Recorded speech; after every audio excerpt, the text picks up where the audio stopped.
হিন্দু ধর্মের এক গুরুত্বপূর্ণ উৎসব অম্বুবাচী। এই উৎসবের সঙ্গে জড়িয়ে রয়েছে শাস্ত্রের নানা কাহিনী। এই সময় নক্ষত্রের চতুর্থ পদে ঋতুমতী হন ধরিত্রী। পূর্ণ বয়স্কা ঋতুমতী নারীরাই কেবল সন্তান ধারণের জন্য সক্ষম হন। তাই অম্বুবাচীর পর ধরিত্রীও শস্য শ্যামলা হয়ে ওঠে। অম্বুবাচী খুব জাঁকজমকপূর্ণভাবে হয় আসামের কামাখ্যা মন্দিরে। আজ সরাসরি কামাখ্যা মন্দির থেকে আপনাদের দেখাবো অম্বুবাচী মেলা, জানাবো অম্বুবাচীর বিভিন্ন রীতিনীতি এবং বিভিন্ন শাস্ত্রীয় মত।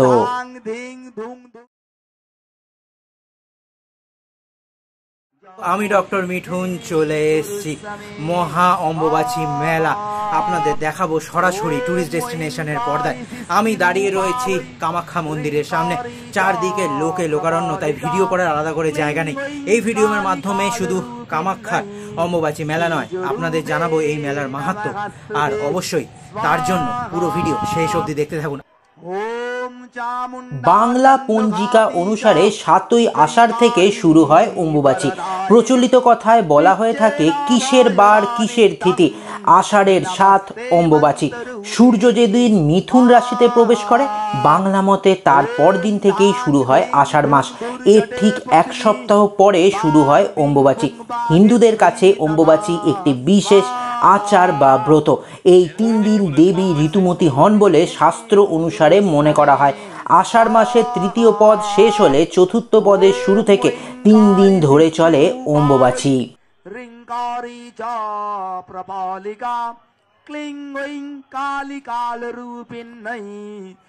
মহিলারা যেমন ঋতুমতী হওয়ার পরেই সন্তান ধারণে সক্ষম হন, তেমন ধরিত্রীও অম্বুবাচীর পর শস্য শ্যামলা হয়ে ওঠে। আসামের কামাখ্যা মন্দিরে অম্বুবাচী উপলক্ষে বিরাট মেলা হচ্ছে এবার। লক্ষ লক্ষ ভক্ত সমাগম হওয়া ছাড়াও এই সময় বহু সাধু, সন্ন্যাসী, তান্ত্রিক ও অঘরী বাবাদের দেখা মেলে কামাখ্যা মন্দিরে। তবে মন্দির এই সময় বন্ধ থাকে। চতুর্থ দিনে অম্বুবাচী কেটে গেলে ভক্তদের দর্শনের জন্য মন্দির খুলে দেওয়া হয়। এই বছর অম্বুবাচী পড়েছে 22শে জুন সকাল 7:54 থেকে এবং অম্বুবাচী সমাপ্ত হবে 25শে জুন রাত 8:18। অম্বুবাচী মেলা উপলক্ষে অসমের কামাখ্যা মন্দিরে লক্ষ লক্ষ ভক্ত জড়ো করেছে। দেখুন প্রাণ ভরে। অম্বুবাচী শুরুর আগে মন্দিরের গর্ভগৃহে সাদা রঙের কাপড় রেখে দেওয়া হয়। 3 দিন বাদে সেই কাপড় লাল হয়ে যায়। সেটি ভক্তদের মধ্যে প্রসাদ হিসেবে বিতরণ করা হয়। নমস্তে মন্ত্ররূপিণী স্বাহা।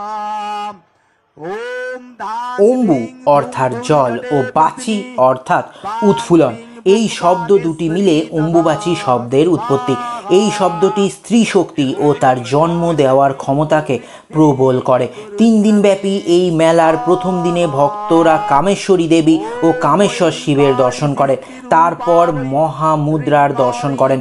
দেবীর যোনি মুদ্রা পীঠের 10 সিঁড়ি নিচে একটি গুহা রয়েছে, সেখানে অখণ্ড প্রদীপ প্রজ্বলিত থাকে।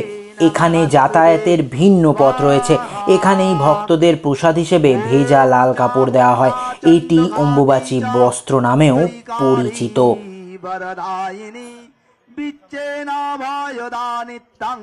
এই সময় 3 দিনের জন্য ব্রহ্মপুত্র নদের জল লাল হয়ে যায়। কামাখ্যা মন্দিরে অম্বুবাচী ছাড়াও আরও 2টো উৎসব হয়। একটি দেবধনী ও দেওধাবী নামে পরিচিত।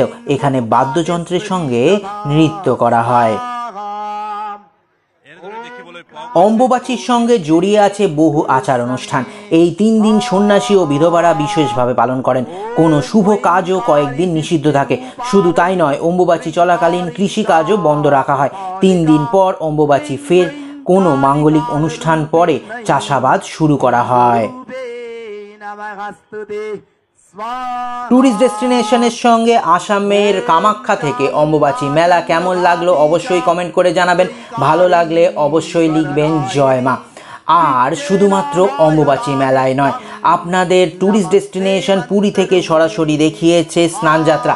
দেখাবে কিছুদিনের মধ্যে রথযাত্রা প্রস্তুতি আর রথযাত্রা উল্টো রথযাত্রা সরাসরি পুরী থেকে। তাহলে আর অপেক্ষা কিসের? দেখতে থাকুন ট্যুরিস্ট ডেস্টিনেশন এবং এই ভিডিওগুলো শেয়ার করুন নিজের প্রিয়জনের সাথে, কারণ হিন্দু ধর্মের বিভিন্ন রীতিনীতি আচার আচরণ একমাত্র জানতে পারবেন সরাসরি ট্যুরিস্ট ডেস্টিনেশনের মাধ্যম থেকে। সাবস্ক্রাইব করুন ট্যুরিস্ট ডেস্টিনেশন। জয় অম্বুবাচী, জয় কামাখ্যা মা।